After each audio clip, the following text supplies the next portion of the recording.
Hola amigas y amigos, bienvenidos a un nuevo programa de los Duchos Económicos, un espacio digital en el cual abordamos temáticas referentes al mundo de la economía, siempre apegados a la rigurosidad académica que nos ha caracterizado a lo largo de estos años. El tema de hoy trata de responder la pregunta ¿cómo se encuentra el sector de la construcción en el Ecuador? Para lo cual tenemos el enorme gusto de contar con el economista Carlos Reynoso, que tiene un MBA académico, empresario inmobiliario. Carlos, bienvenido.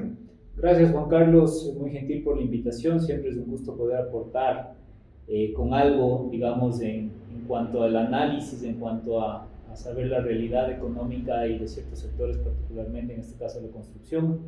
Así es que con mucho gusto y con mucho agrado estar por acá. Muchas gracias, Carlos. El sector de la construcción 2022 tiene una participación del 6.1% del PIB. Se espera que este año crezca en el orden del 3.5%, que es superior a lo que se pronostica para el crecimiento de la economía. El empleo que genera la construcción, obviamente, aquí viene la dicotomía indirectos, directos, pero a diciembre de 2022 registra un incremento de 22, casi 23.000 empleos y participa en el 6.1%. Carlos, ¿cuál es la situación actual del sector de la construcción? ¿Qué nos podría decir acerca de perspectivas, problemática? Y también después vamos a tratar, obviamente, de cómo se puede dinamizar este sector y no únicamente enfocado en incremento de obra pública, sino incentivos, propuestas de política económica destinadas a reactivar este sector. Gracias, Juan Carlos. Bueno, bien lo has indicado tú, ¿no es cierto? La participación de alrededor del 6% del sector de la construcción actualmente. Sin embargo, uno sí tiene que hacer una mirada hacia atrás. Tenemos cifras, desde luego, especialmente desde la época de la dolarización, desde cuando, mejor dicho, el Ecuador adoptó la dolarización. Por aquí tengo unas cifras del 2000 al 2021 sobre el tema de la participación del sector de la construcción. Y hay algo bien particular, porque nosotros, por ejemplo, miramos que entre el 2000 y el 2010, la participación del sector de la construcción en el total de la economía, medido a través del Producto Interno Bruto, ¿verdad? Registra un incremento. Mira, en el año 2000, el sector de la construcción representaba apenas el 5% de la economía.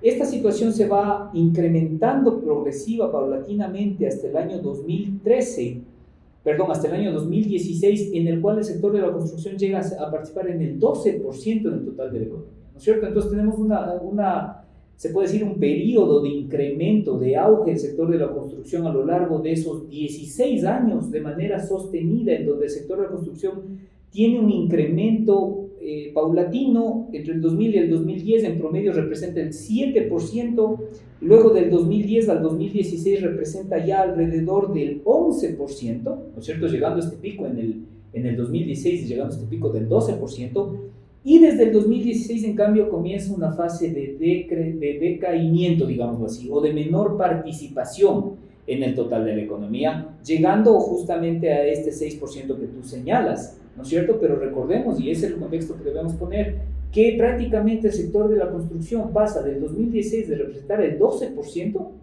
al 2022 a participar en la economía exactamente apenas en el 6%. Entonces, lo que estamos viendo claramente es si vale el término, un encogimiento del sector con respecto al total de la economía, y un sector bastante golpeado en los últimos años, particularmente desde el año 2016, en donde llega a tener este pico, insisto, ¿no es cierto? Pero además en donde ya el Ecuador entra en una fase recesiva fuerte, desde el 2014, que nosotros lo sabemos, y prácticamente hasta la fecha no ha habido una recuperación, sino que más bien un decaimiento del sector y una menor participación cada vez. Lo cual es grave, porque como tú bien lo señalas, estimado Juan Carlos, es un sector que tiene la capacidad de generar empleo de manera directa, como tú bien lo indicas, y también indirecta, ¿no es cierto? ¿Por qué? Porque es un sector que tiene encadenamientos productivos importantes, un sector que tiene efectivamente relación y que mueve muchos otros sectores. Y Carlos, justamente nosotros en el Colegio de Economistas de Pichincha siempre hacemos análisis apegado a los datos y vamos a compartir los gráficos también en nuestras redes sociales. Si nosotros tomamos el valor agregado bruto, ¿no es cierto?, del sector de la construcción, desde el 2011 que se alcanzó un pico del 17%, a partir de este año existe una ralentización. Entonces, por ejemplo, en el 2020 se decreció en el orden del 20%, 2021 se recuperó 6.6%, pero, Carlos, o sea, ¿cuáles son los determinantes de esta contracción? Es decir, lo primero que comentan es incrementar la obra pública para dinamizar este sector, pero obviamente el incremento de obra pública viene condicionado a la capacidad que tiene el Estado para hacer frente a estos financiamiento de estos recursos. Desde luego. Mira, bien lo has indicado tú, ¿no es cierto? Hay que ponerlo en ese sentido, ver cómo ha estado el tema de la variación, pero yo sí quiero hacer un énfasis en lo que tú acabas de topar, ampliando un poquito esta parte, ¿no? En el año de la pandemia, en el 2020, la economía del Ecuador en términos de su PIB real decrece en el 7.8%.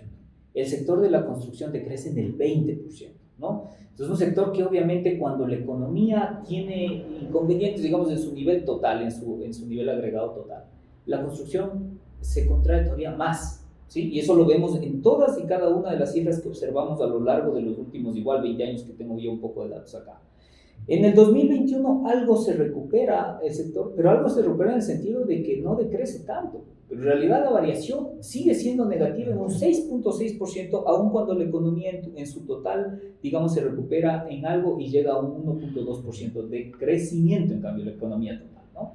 Entonces, un sector que viene teniendo un impacto importantísimo. Y el otro tema que quiero puntualizar, el sector de la construcción en la economía está compuesto por el tema de la construcción de infraestructura, como bien lo dices, y también por la parte inmobiliaria, ¿sí?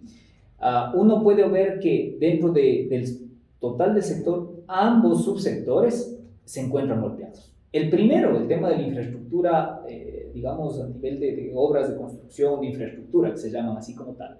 Me refiero a, qué sé yo, puertos, aeropuertos, etcétera, ¿no es cierto?, carreteras y demás. Está contraído, y necesariamente hay que indicarlo, por efecto de la caída también absolutamente fuerte y significativa de la inversión pública, ¿no? Entonces, veía cifras hace algunos días en donde se indica efectivamente que la inversión pública cae estrepitosamente en el Ecuador, ¿no es cierto?, de, si no me equivoco, alrededor del 6% del PIB, y creo que ahora estamos como en medio punto del PIB en términos de inversión. Entonces sí, es difícil para el Estado porque efectivamente estamos en una suerte de tratar de ordenar el tema de las finanzas públicas, de poder hacer un tema de uso eficiente de los recursos, pero vamos, el tema de la inversión es absolutamente relevante para poder marcar el desempeño de ciertos sectores como este, como el de la construcción.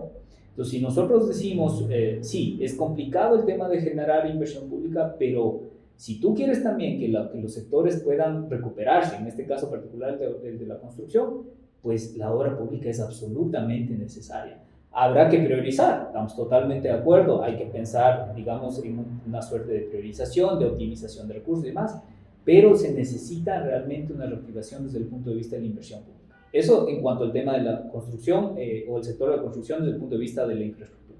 Desde el punto de vista inmobiliario sigue habiendo una dificultad porque claro, tú tienes promotores inmobiliarios que siguen haciendo su esfuerzo queriendo generar oferta, pero en un contexto económico como el que estamos, revisando cifras de empleo, por ejemplo, una de las principales características del empleo en este momento es la volatilidad, es decir, tenemos personas entrando y saliendo del empleo adecuado y eso es complicadísimo en términos de generar una demanda que tenga capacidad de comprar, de adquirir, de invertir en bienes inmuebles, ¿sí? Por otro lado, también está el tema del el financiamiento tanto al sector de la construcción como el financiamiento para la compra de vivienda, que es el típico crédito hipotecario que le llamamos, ¿no es cierto? Entonces ya vamos a ir un poquito en esas cifras, pero son elementos que definitivamente pues coadyuvan para que el sector, digamos, se recupere o asimismo dificultan que el sector de la construcción se recupere. Gracias por su análisis, Carlos. Y en la parte inmobiliaria, estrictamente, ¿qué puede hacer el gobierno nacional como política para reactivar?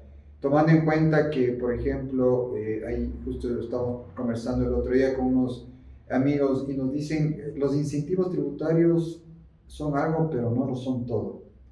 Desde luego, hay algunos ejercicios de política pública que han funcionado bien. Ahora mismo y ventajosamente se le ha dado sostenibilidad al tema del crédito para vivienda de interés público, ¿no es cierto? Ese crédito que ahora es para adquirir viviendas de hasta $102,000 al 5%. Esa tasa es importante que lo mencionemos acá en este foro, esa tasa es posible porque existe ahí una instrumentación financiera, que lo que implica es que se da una suerte de subsidio por parte de, en este caso, del Estado, con coordinación con ciertos multilaterales, para lograr que esa tasa pues llegue al usuario al 5%.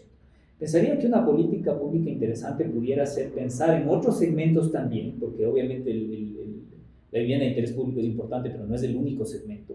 Pensar en otros segmentos, no me refiero obviamente a vivienda de alto valor, pero sí quizá una que esté entre los 100,000 y los 150,000, 160,000 dólares, en los que se pudiera esquematizar un esquema, perdón la repetición, una figura similar que le permitiera al usuario obtener, insisto, tal vez no una tasa del 5%, pero quizá una tasa del 7, del 7,5%, hasta del 8%, que pueda facilitar. En el tema del sector inmobiliario, el financiamiento es clave. Es decir, si es que uno cuenta con financiamiento, es decir, si la demanda cuenta con financiamiento, el promotor inmobiliario, el que construye, también puede, obviamente, viabilizar sus proyectos, llevarlos adelante y, sobre todo, no quedarse con el stock, que es lo que está pasando en este momento. Estamos acumulando stock en el sector inmobiliario, lo cual tiende a complicar la situación de las empresas, de los promotores, las empresas del sector, y obviamente en un momento determinado unos podrán sostener ese stock, otros no, ¿verdad? Y evidentemente tienes ahí un shock en términos ya micro, digamos, en estas empresas, ¿no? Entonces el tema del financiamiento, instrumentos como estos son los que pueden funcionar.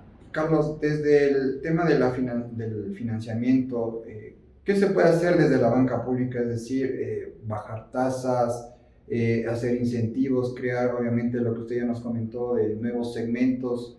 ¿Qué se puede hacer desde la banca pública? ¿Cuál es el rol que jugaría? Porque obviamente, como usted lo menciona, hay una ralentización en el sector de la construcción. Sin embargo, el rol de la banca pública, a veces nosotros leemos titulares de que se han colocado tantos millones de dólares, pero no sabemos si esto ha contribuido de manera eficiente a que crezca el sector de la construcción.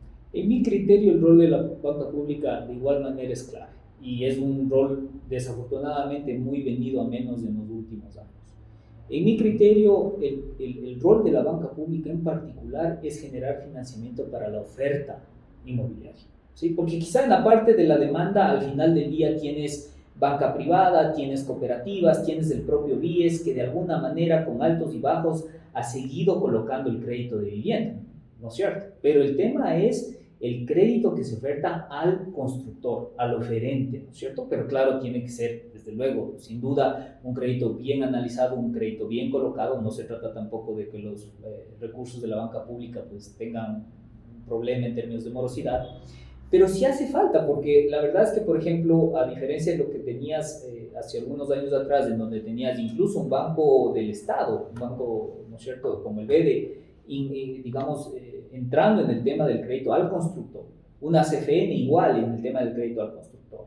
Ahora pues prácticamente no tienes la actuación de ninguna de estas entidades del sector público, ¿no? Entonces el constructor de todas maneras va a estar abocado a llegar a la banca privada, a llegar quizá al sector cooperativo también, pero es más complejo el tema del crédito en el sector financiero privado. En general es más complejo, hay una serie de tal vez parámetros más estrictos en el sentido de un cierto nivel de preventas, en el sentido de un cierto nivel también de aporte del promotor inmobiliario. Es decir, es un proceso más complejo y sí hay necesidad por parte de algunos actores de un crédito desde la banca pública, digamos, bien manejado, insisto con esto, pero un poco más flexible, un poco más pensando en plazos un poco más amplios también, tomando en cuenta lo lento que está el mercado inmobiliario desde el punto de vista de la colocación de vivienda. Entonces el tema del plazo es fundamental. Quizá en la banca pública existe un espacio para tener un plazo más amplio para los promotores inmobiliarios, ¿no? Crédito al constructor sería este.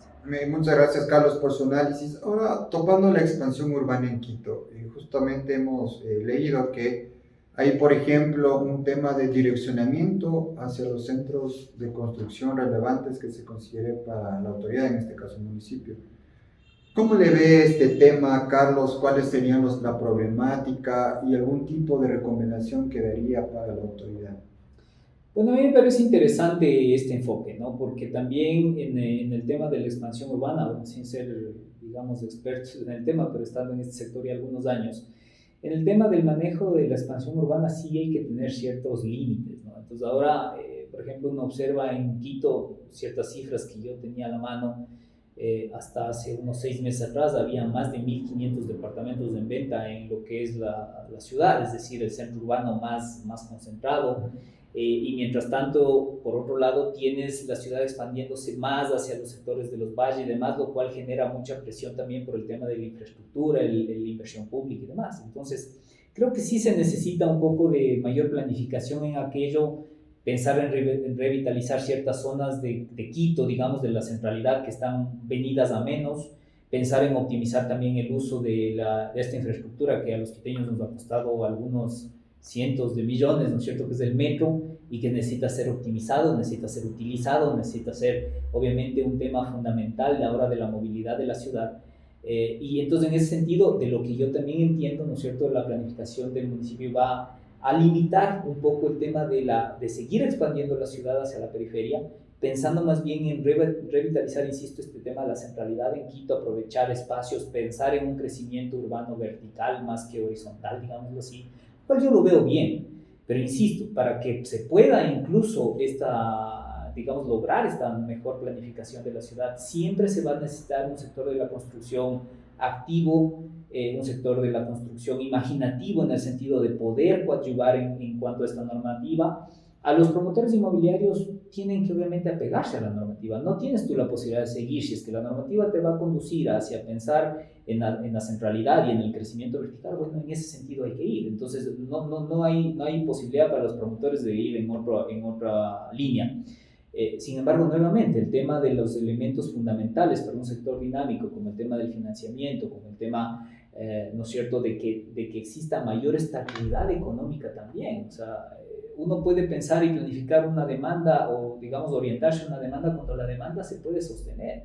Si tú tienes una demanda tan volátil que ahora puede estar, digamos, con ingresos, mañana ya no, etcétera, ¿no? Un nivel de subempleo como el que tenemos ahorita nosotros, un empleo adecuado muy bajo, apenas 3 o 4 máximo de cada 10 ecuatorianos de la población económicamente activa están en condiciones de tener un empleo adecuado.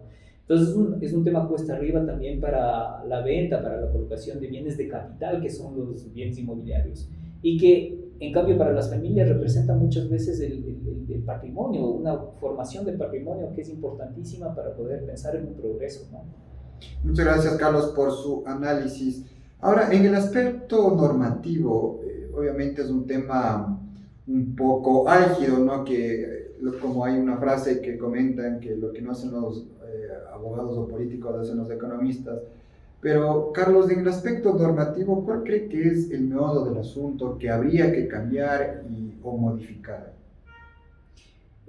A ver, en el aspecto normativo, ¿te refieres a la parte de la normativa urbana, a lo que hace el municipio? Un poco para topar, ¿no es cierto? Hay incentivos tributarios, ¿cierto? Puede ser que sean suficientes o falten. ¿Usted considera que a más de los incentivos tributarios, por ejemplo, hay que crear zonas en las cuales haya más incentivos, política pública enfocada, por ejemplo, a zonas en donde se priorice la construcción? Puede ser que el costo de metro cuadrado, un invento, se baje. ¿Cómo sería este tema normativo para tratar de reactivar el sector de la construcción? Bueno, mira, yo pienso que, digamos que para poder ir haciendo una reactivación de los sectores, y en este caso particularmente el sector de la construcción, no sé hasta qué punto se necesite más normativa, más restricciones. Pienso que quizá es un poco al revés en este punto, ¿no? O sea, procurar que exista una suerte de engranaje adecuado entre lo que es el sector privado, el sector público, como te indicaba o me permitía sugerir hace un momento. Desde el punto de vista privado se necesita mucho el tema del financiamiento, quizá el sector público tiene mucho que hacer en ese sentido, poder sobre todo ofrecer financiamiento para el desarrollo de proyectos, es decir, un poco, si es que vale el término, un crédito hacia la oferta en el sector, ¿verdad? Que creo que es algo que se necesita, que se viene echando de menos desde algunos años atrás. Pienso que puede haber también el aprovechamiento de ciertas figuras que pueden viabilizar nuevos proyectos. Por decirte algo, lamentablemente en el caso del BIES, hace algunos años se emprendieron algunos proyectos inmobiliarios que realmente se manejaron muy mal y que ahora están muy emproblemados, creo que es de conocimiento de la mayoría de nosotros. Pero está demostrado que el IES, el Instituto Ecuatoriano de Seguridad Social, por ejemplo, es uno de los mayores tenedores de tierra urbana del país. Entonces ahí pienso que hay un espacio de oportunidad si realmente se quisiera pensar en viabilizar ciertos proyectos, ¿no es cierto? En una suerte de alianzas público-privadas, se pudiera decir así, mejor manejadas desde el origen, es decir, siempre sobre la base de un análisis de mercado, porque uno de los problemas, uno de los principales vicios que tienen esos proyectos que quedaron por ahí paralizados es que no se hizo adecuadamente el análisis de mercado, la fundamentación de los proyectos desde el origen, ¿no es cierto? Todo proyecto tiene que estar dirigido a una demanda, ir a satisfacer una necesidad, el producto tiene que estar adecuado evidentemente a la demanda. Entonces pienso que por ahí se pueden hacer varios proyectos que pudieran dar cabida a una reactivación productiva del sector, ¿verdad? Más bien aprovechando el conocimiento previo, la experiencia que aunque sea negativa previa, pues sirve justamente para no repetirla y poder hacer las cosas de otra manera, logrando viabilizar recursos tanto del sector público como del sector privado, pero buscando un objetivo común que sería la rehabilitación o la reactivación del sector, tomando en cuenta todo lo que esto implica, ¿no es cierto? La movilización que implica el sector de la construcción con otros sectores, los encadenamientos productivos, la generación de empleo. Pues pienso que puede ser por ahí un poco lo que se puede ir desarrollando ciertas líneas. Otros aspectos que se pueden pensar. Yo tenía las cifras, si me permites ahorita, por ejemplo, del tema del BIES, ¿no es cierto? Que nosotros todos acá le tenemos identificado al BIES como una de las entidades que más crédito ha colocado en el famoso producto de los préstamos hipotecarios. Mira, yo te quiero dar ciertas cifras. El BIES genera un récord de colocación de crédito hipotecario, de préstamo hipotecario, que le dicen el PH en el BIES, en el año 2014 de 1.260 millones. Y tú a lo largo de los años, después del 2014, en el 2015 coloca 1.250 millones, en el 2016 ya esto cae a 1.100 millones, y lo que has visto o lo que se ha venido observando en el BIES es cada vez una cantidad menor de colocación, llegando a un 2020, ¿no es cierto? Bueno, todos sabemos que existe un efecto de la pandemia, desde el 2020 es un año atípico, pero se colocan apenas 397 millones de crédito hipotecario en el IES. Y luego en el 2021 y 2022 alrededor de 600 millones. Es decir, algo mejora con respecto al 2020, pero si tú comparas estos 600 millones con los 1.200 o 1.000 millones que se colocó en el año 2015 y 2016 respectivamente, entonces dices, es la mitad, ¿no es cierto? Entonces necesita realmente que también una institución como el BIES pueda movilizar recursos y pensar en seguir haciendo una colocación, no vamos a decir agresiva, pero una colocación más reanimada, digamos, también de cara a poder mejorar las condiciones del sector de la construcción. Ahora, es importante también identificar esto.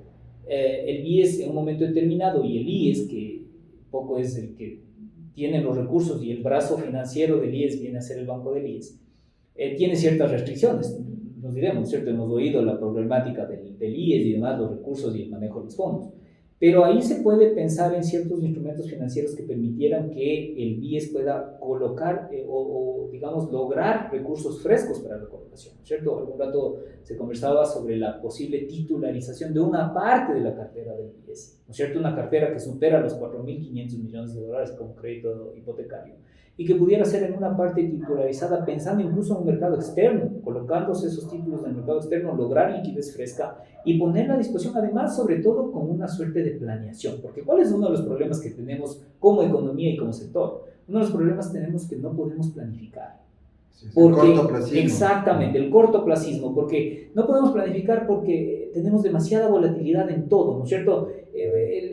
Al inicio de cada año la primera pregunta que se hacen los promotores inmobiliarios y los propios clientes del banco del IES es ¿y ahora cuánto irán a colocar el IES del préstamo hipotecario?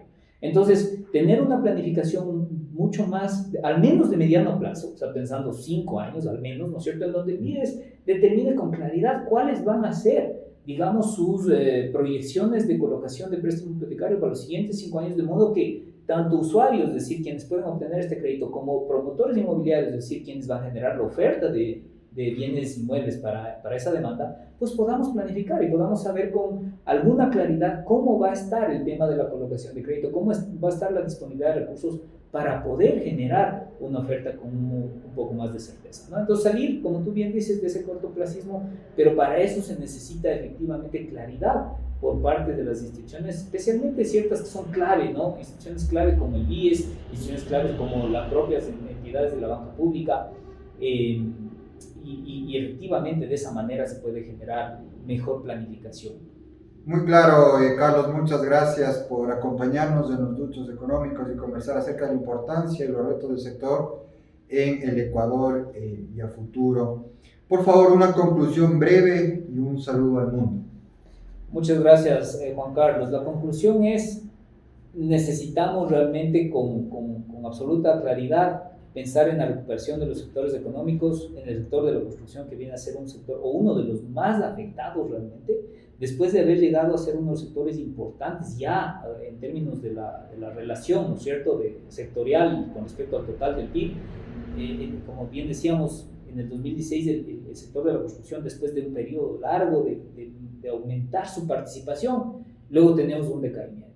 Y efectivamente, nosotros debemos plantearnos aquí que ese decaimiento del sector de la construcción tiene en buena medida, ¿no es cierto?, o genera como consecuencia en buena medida también la contracción a nivel de toda la economía, insisto, no porque sea el sector más importante ni algo por el estilo, porque todos los sectores son importantes y tienen su relevancia, pero este en particular es el que genera los bienes de capital de la economía. Este en particular es el que tiene muchos encadenamientos productivos con otros sectores. Este en particular es el que genera mucho empleo directo e indirecto. Y entonces sí es un sector al que se le debe poner atención. Después de ver la evidencia en cifras de cómo ha venido siendo el tema de la variación, que básicamente o prácticamente en los últimos años lo único que hemos visto es de crecimiento del sector. Entonces sí es necesario pensar en reactivar la inversión pública, sí es necesario pensar en el tema del financiamiento y sobre todo en una mejor planificación de qué es lo que se va a hacer en términos de política pública y en términos de financiamiento al sector, tanto a la oferta, que esa es una parte, cuanto a la demanda. Ahora, si el constructor tiene crédito y tiene acceso a financiamiento y el comprador de vivienda también lo tiene, entonces prácticamente es un tema que se cierra, si vale el término, ¿no es cierto? Porque el constructor obviamente va a pagar su crédito con lo que recibe de ventas, pero a su vez para poder vender necesita que el comprador tenga crédito. Entonces aquí el crédito es clave, absolutamente clave, quizá más que en cualquier otro tipo de sector, más que en otros sectores, de hecho, porque estamos hablando justamente de eso, de bienes de capital que todos sabemos tienen un valor alto, ¿no es cierto? Aun cuando hablemos de los distintos segmentos, pero al final del día estamos hablando de que una casa de vivienda de interés público está alrededor de los $100,000. Entonces, es una inversión importante, es una inversión que además permite que las familias en el país puedan formar patrimonio, lo cual genera una clase media un poco más robusta, que es una de las falencias que hemos visto después de la pandemia. Necesitamos rehabilitar por ese lado también la economía, tener una clase media más resiliente, más fuerte, con mejores capacidades. Entonces por ahí es donde nosotros tenemos que pensar. Y el saludo siempre afectuoso a quienes nos ven, quienes nos siguen y nos pueden, favorecer con su audiencia, y siempre pues pensando en las mejores posibilidades para todos aquí en el país y de la recuperación que todavía nos falta bastante por hacer. Muchas gracias, Carlos, por acompañarnos hoy. No se olviden, cada martes y jueves por el Colegio de Economistas de Pichincha a las 7 de la noche por Facebook y YouTube. Muchas gracias.